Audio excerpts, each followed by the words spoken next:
All right, continuing with Puppy Pack today, and I'm just setting up for Lotto on turn 5 here, and we get the lucky roll with double ant and swan.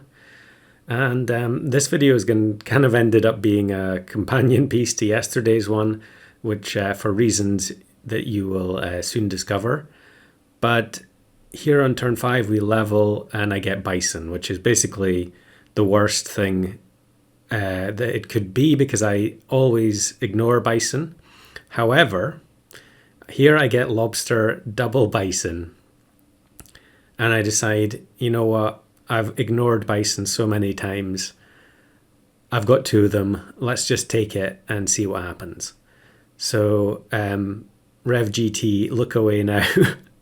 I guess, myself, I would normally turn the video off at this point because double Bison just it's about as dull as it gets, but I promise things will improve from here. So let's get melon onto one Bison and garlic onto the other, kind of hedge our bets a little bit, and we're just looking for potential level ups for turn 7 or even potentially holding to turn 9. And here it's a relatively easy win, as you would expect when you have the double Bison that were also they skipped a turn of scaling because of lobster.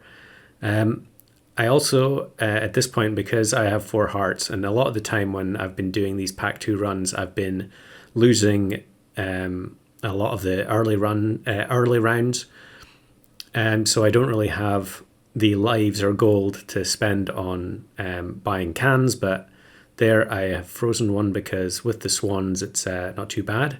And despite the incredible Bison start, we actually only just scraped that one by 1 HP. So I think here I changed my mind on the can. And then I rolled double can and immediately regret not buying the first one. So we are going to take those 2 cans. We're going to keep the level ups for turn 9 with the swan and potentially another Bison. And very easy win there. When you have double Bison, the level 3 tier 1 requirement becomes basically meaningless because you're getting so much value from it that it's more than worth 1 slot on the team. But there's also the possibility that we could get the swan to level 3 here. So I'm just going to take the cow and give even more stats to the front Bison.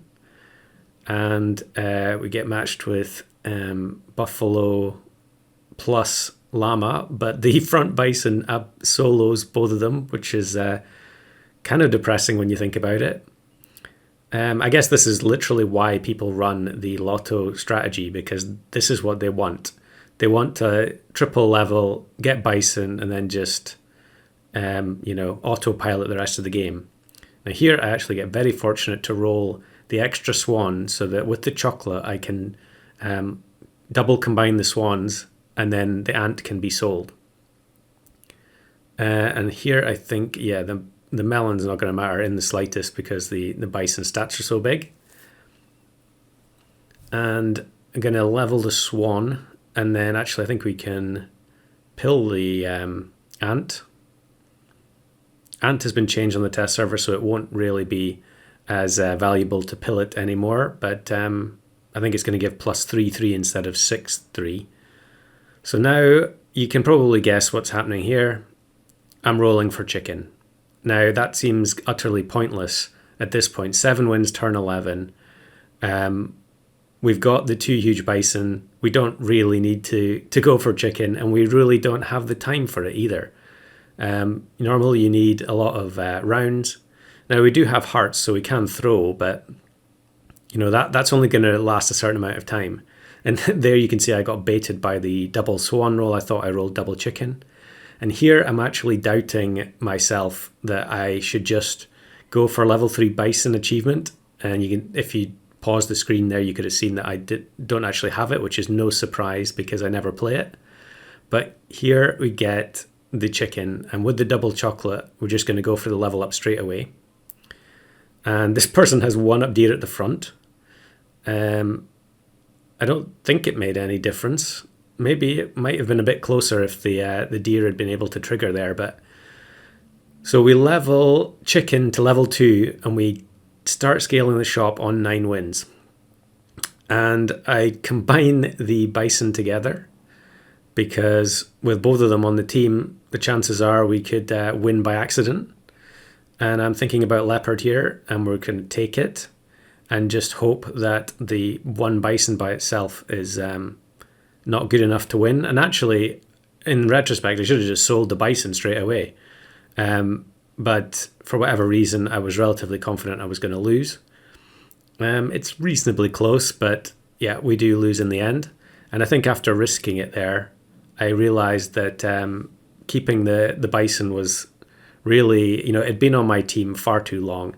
And we get the opportunity here to basically sell a 50-50 level 3 bison, which probably I've never done before.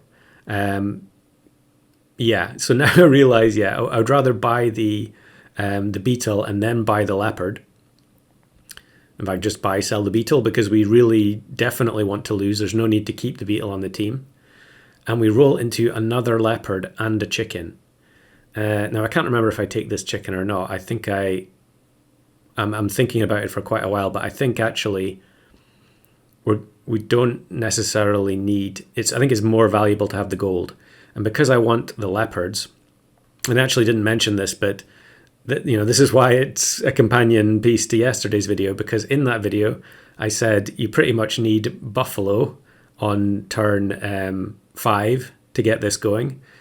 And I also mentioned that leopard is one of the 5 of a kinds that somehow has never been done, or at least I've never seen a video on YouTube of someone actually completing it in Puppy Pack. And I guess that's partly because, when you get to the late game, there's so many gigantic units that the leopard snipes really aren't that great unless you also have big units of your own in the team. So here I'm actually abandoning the chicken when the leopard's attack in the shop is only 34.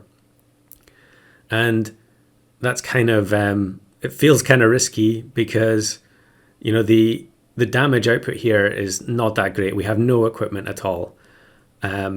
So we really need to get matched with a low health team, and this is what we find. A kind of middle of the road team with a mixture of units. Tabby Cat, you don't see it that often that late, but it was worked out perfectly for the 5 leopard win with no equipment impact too. And here's the other side of the coin. This is actually from it was either the day before or 2 days before this run, and you can see I've got the full board of leopards. All but one have equipment. Their stats aren't quite as high. However, we do have more snipes. I think we're doing a lot more damage at round start, but it's turn 18, which is 3 turns later. And look at the type of opponent you face. The leopard snipes do almost nothing. And it ends up being a draw. So now we have to go another turn deeper. We do get melon on the back leopard. And there's not really much else we can do with double mushroom. So just have to kind of roll down. And I think I moved the weaker one to the back. Maybe I could have put the one with steak at the front. But we get matched with a huge food team. And Rooster, as soon as you see that, it's GG. So I think that might have been the first time I'd ever actually gotten to the point of having a 5 leopard team set up in Puppy Pack, and it still couldn't get the job done. So here is another bonus clip, and the other sort of ultimate tier 6 unit in this pack is Octopus. And if you watched the video yesterday, you'd have seen the ridiculous loss I had there. And look at the team that I get matched with here. I mean, how many times have I got to the end of this pack with a 5 of a kind ready to go, and it gives me a brutal opponent? And this time, when I couldn't find the Octo, it gives me a 3 squad on turn 19.